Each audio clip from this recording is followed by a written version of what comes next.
What's up, everybody? Sober day number 23 here, and today I'm going to take the quiz, Am I an Alcoholic? 20 questions to ask yourself.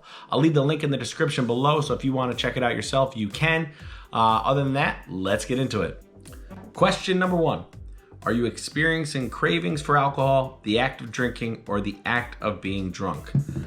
I would have to answer yes to all of that. I mean, I'm always craving alcohol, I believe, especially early on right now. The act of being drunk is one that does appeal to me. I mean, you know, like I said, a lot of good has come out of it, a lot of bad has come out of it, but that feeling of being drunk is a feeling that I did always love, and I'd be lying if I told you I didn't still like that feeling. Question number 2. Is thinking about alcohol or having a drink at the forefront of your mind a lot of the time? Absolutely. Number 3. Have you ever felt like you should cut back on your alcohol consumption levels? Yeah, I've definitely felt that a lot. You know, when I was thinking about going sober for the first time a couple years ago, you know, I thought like, hey, I should definitely cut back a little bit, try to rein it in, try to control it. I found out quickly that I wasn't really able to do that. Number 4, are you hiding how much you are drinking from anyone close to you? I hid how much I drank from everybody. I mean, in my own house from my wife and daughter, I would actually have, you know, 24-ounce cans of like Twisted Teas or, you know, 24-ounce cans of beer or whatever, anything, hidden strategically in the house, you know, so that way if they found one and they yelled at me, I still had another. I would literally buy, you know, 6 or more, you know, 24-ounce cans when I came home when I was kind of trying to be done with drinking for the day, but hide them in different places, even outside. And, you know, I'd take the dogs out just to go ahead and have a drink. Do you feel shame and guilt around your drinking patterns? Definitely. I definitely felt shame and guilt. Not actively while you're drinking, but you definitely feel them kind of after. Number 6, are you drinking alone regularly? Yeah, I drink alone a lot. And usually that wasn't due to the fact that I wanted to.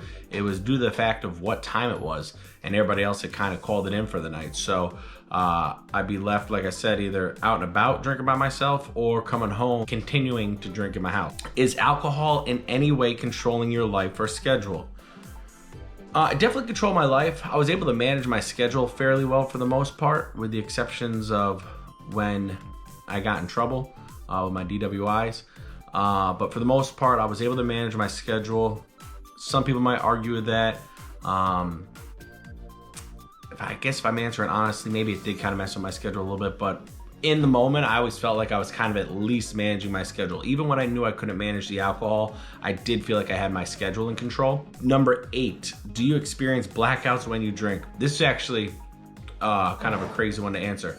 So most people, even alcoholics, talk about how early on, you know, I think most people have blacked out at least once or twice in their life, and that's kind of considered, you know, not normal, but everybody's got a blackout story. And for years, I only had a couple of blackout stories where I didn't remember how I got home or what had happened. If I drink, every single time I drink now turns into a blackout. So what was even just up to a couple of years ago, you know, a handful, maybe a dozen blackout stories has turned into every time I drink is a blackout. Do you drink more heavily based on your emotions or stress levels? I used to think that was true. Because I was using that as an excuse a lot to drink, but ultimately looking back on it, I think I would just use it as an excuse to drink, but I think I drank the same. Have friends or family express concern towards your drinking habits? Yes, all the time people express concern.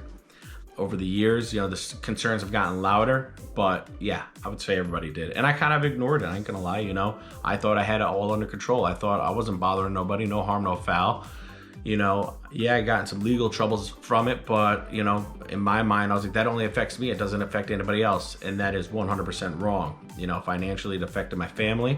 You know, it affects your friends because, you know, they can't see you, they can't hang out with you. So absolutely. Number 11, have you tried to switch the types of alcohol or brands you consume in an effort to control your drinking? Yes, I don't mean to laugh or make light of that, but, you know, I was a Captain and Coke drinker for years. And I was like, oh, I'll switch to beer. That'll tone it down. It did absolutely nothing to slow my drinking down. I just drank more. So I had to drink more beer to get that same effect that, you know, half a bottle of Captain gave me. Number 12, has there ever been a time that you tried to quit drinking or promised to yourself that you would stop but could not manage to do so for more than a couple days? Yep. We'll just move right on to the next one. Number 13, does drinking affect your personal life in any way, such as missing work or having arguments with people? Again, this goes back to that schedule question earlier. I mean, I always made my gigs, you know, and anything else when I was in the military, I always went to work. There was a few instances where I missed work over the years, but not many. But I guess it did. Number 14, do you ever wonder what your life would look like if you did not drink? Absolutely. And I'm starting to find that out. Even in just a short time, I'm realizing it looks a lot better. I feel a lot healthier. You know, in just a short time, people are a little happier with me. So absolutely, that was something I thought about. I actually did think about that a lot when I was, you know, deep in my addiction. Have you ever been in trouble with the law while under the influence? Yep.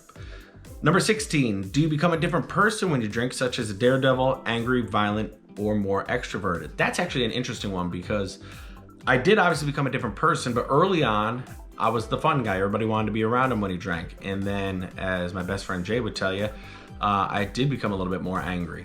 Not necessarily violent, although I did get in a few, you know, bar fights here and there, but I was definitely more angry as I was drinking. And my feelings started coming up a little more, and that would, you know, upset me and send me off down these dark roads. Number 17, do you binge drink or heavily drink on a regular basis? Yes, I was. I was binge drinking nonstop. I mean, when you think about it, I mean, binge drinking is drinking for a certain amount of time, right? Or long extended periods of time.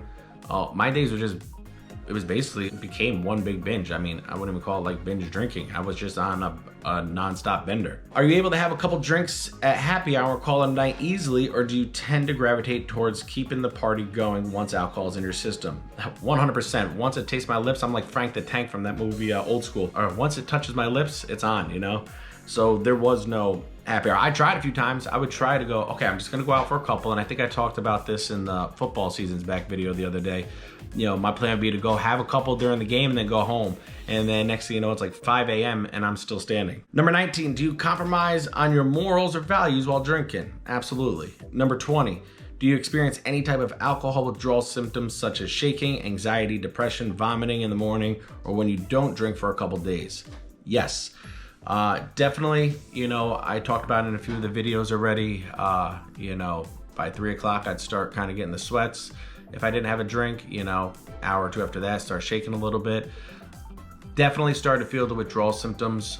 And they say once you start going through withdrawal, once you go through withdrawal, a full withdrawal, you know, once or twice or something, I don't know what the exact science is behind it, but once you go through it, you're more susceptible to having withdrawal symptoms in the future.